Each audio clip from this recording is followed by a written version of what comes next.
Hi, my name is Ishan Khan. My name is Carlos Collado from Fine Fair Supermarket.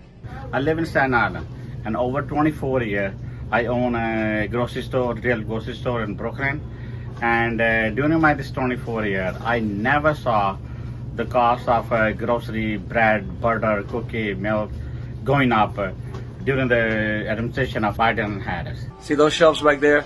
We're trying to keep less inventory because it's expensive after the inflation under your vice presidency. Now I go through the store. Yes, we have to have merchandise here for our customers. But if you only knew how this works, and I invite you to come down, we can have you help us enter the invoices into QuickBooks, since you claim that we are price gouging. So for example, I'll give you an example. You see this Oreo cookie? I love Oreo cookie. I used to sell it for, my cost used to be $1.50. I used to sell it for $2.99. Right now, this cookie, I'm selling it for $7. Why? Because my cost is for over $4. And look, I have only 2 pieces. I used to order cases and cases because the cost of groceries is so much high. I can't afford it. You can come down. Come on, we'll show you. Here, okay? You see those little price tags there and signs? Okay, those we try to keep as minimal as possible. I can show you an item where just yesterday it had gone up, and if we were to use our industry standard price system, it would have to have gone up about 25, 30, or 40 cents, and we decided to just increase it 15 cents. I'm requesting to people that please don't vote for these people. They are bad news. I mean, Biden, what he did, he's in the corridor of power 45 years. What he accomplished? And the money that they are throwing in Ukraine war and this and that, and Trump said that the moment I get in, I'm going to stop the war. So that money should come to our economy. That money should go to our school and hospital. So we deserve that money. So please, this is Harris, and Kamala Harris is a bad news. She was a prosecutor in California. If you guys don't believe me, just Google it and find out over there what she did over there. You know what I mean? So please stay away from them. Bad news for America. This country is great, and we can make it great again. Okay? Because our customers are very price sensitive. If you didn't understand that, I can tell you that we will lose our customers if that were to be the case. But if you like, you can come down and we can discuss further. I will work to pass the first ever federal ban on price gauging on food. We've seen this kind of thing tried in lots of other countries before: Venezuela, Argentina, the Soviet Union, etc. It leads to shortages. It leads to black markets. Essentially, what we're talking about is gargantuan big government that controls everything. What we're talking about is a war on capitalism. It's not going to be markets. It's not going to be supply and demand that's determining how much your grocery store charges you for milk or for eggs. It's going to be some bureaucrat in D.C., which seems like totally unworkable. It's always about control. They want to control. They want to be able to pick winners and losers, and also be able to punish those losers. Kamala went full communist. You heard that? She went full communist. She wants to destroy our country. After causing catastrophic inflation, Comrade Kamala announced that she wants to institute socialist price controls. You saw that. Never worked before. Never, ever worked. This is the Maduro plan, Venezuela. Maduro plan of like the old Soviet Union. They tried it. How did the Soviet Union work out? It became Russia, a smaller version. It was a smaller version. It will cause rationing, hunger, and skyrocketing prices, just like their Inflation Reduction Act caused, one of the great scams of all time.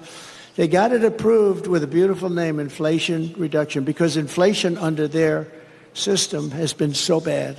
It's gone up much more than 50%. You know, they say 30, 40, 50, much more. People are being devastated. They're being devastated. So to recap, Kamala Harris's economic policies are either, one, carbon copies of President Trump's are just god-awful. And the even sadder news is that her ideas are about to spread through the Democrat Party like wildfire. It's really not at the grocery store level. This is at the corporate level. They've been making record profits. We've never seen the kind of profits in corporate America the last couple of years. And when they're doing that, they're bragging about increasing prices. So my point is that we should give the federal government the power to investigate just run-of-the-mill price gouging, and you give the people an opportunity to fight back against them. As I said, if they're not engaged in corporate price gouging, they got nothing to worry about. But this is long overdue. People are tired of just accepting higher prices. Well, let's bring in Forbes media chairman and editor-in-chief, Steve Forbes himself. Steve, you've been around for a little while. We had a problem with inflation, and it seems like the Kamala Harris plan is either let's price fix or let's give money away. In your experience, how is that going to work? Well, you don't have to have a personal experience. Just look at the history books. Right. I'm old enough, though, to remember Richard Nixon, how well those price controls worked, and the great inflation of the 1970s. Look, whenever government creates a big problem, and this inflation problem is government created, government then says, you got to give us more powers, more control to deal with the problem we created. And that's what we see unfolding here. On groceries, everyone's now pointed out 1% to 2% margins is hardly price gouging, but they want to have the power to determine whether your prices are fair. That's a Soviet-style system. They want to introduce the income, universal income, starting with the child tax credit, $6,000 a year. And so you look at housing. The idea that government's going to help housing, God help us, we'll all be living in caves. Look what they did with EV chargers. $7 billion. How many have been built? About 8. Half of them don't work. So now they're going to solve the housing problem. I want to live in a house, not on the sidewalk. Yeah, the billions set aside for broadband to rural America, there hadn't been one shovel stuck in the ground because of that. We had And that's an opportunity. Unspent money, let's return it to the taxpayer. Oh, I can't do that. But you have to explain why on planet Earth would she go out, and even Senator Bob Casey, who's running for re-election, why would they act like that this is a good idea? Who would put her up to price controls of all things, knowing that they are a failure? Is she so intoxicated with her own awesomeness that she thinks she can sell food shortages and bare grocery store shelves to the American people? Because that's what happens. Well, I'm going to go to a new form of publishing, ration books, because that's what this would lead to. And they know, price controls, they know people are upset by rising prices. So they say, we'll lower them by government fiat. And they make it sound like if you just say it, sign an executive order, it's done. So they can lower the nominal prices, but as they said in the Soviet Union, it's free, but you can't get any. You know, Steve, it's very simple. We've talked about this a lot on The Bottom Line.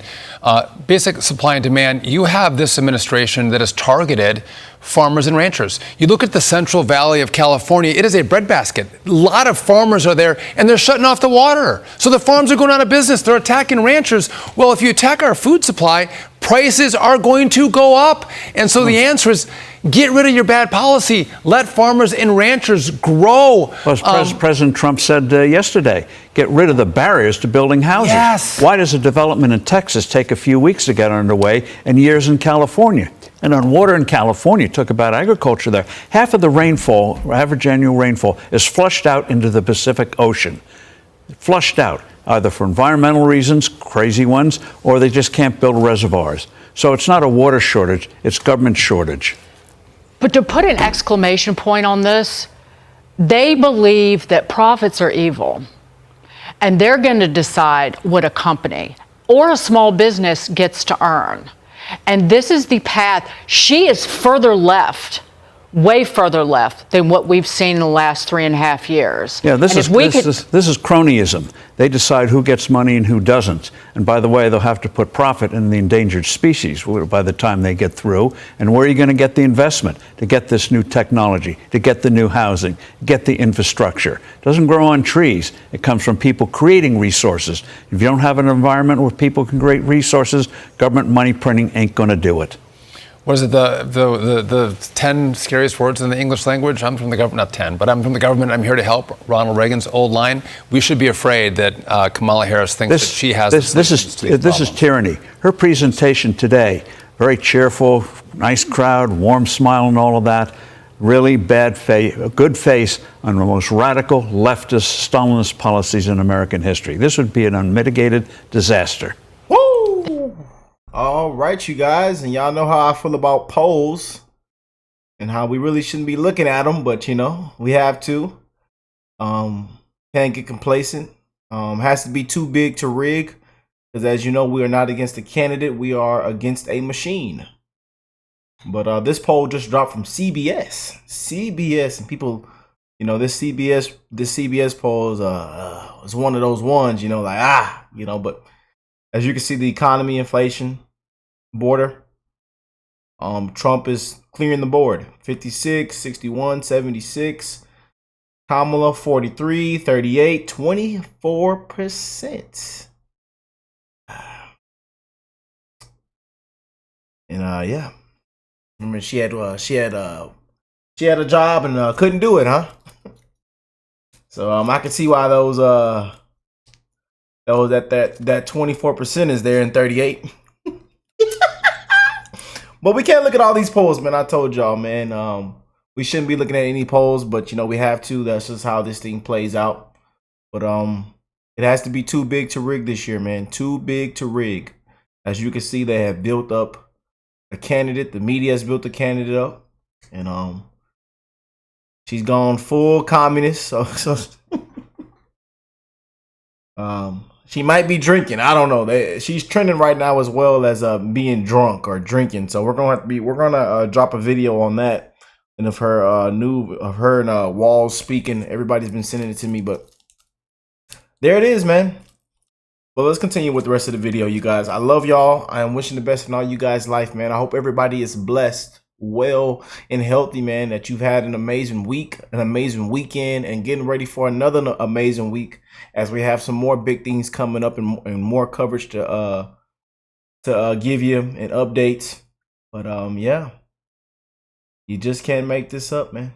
You just can't make this up. I love y'all. God bless you all and your families. I will catch y'all on the next one, man. Peace and love, y'all.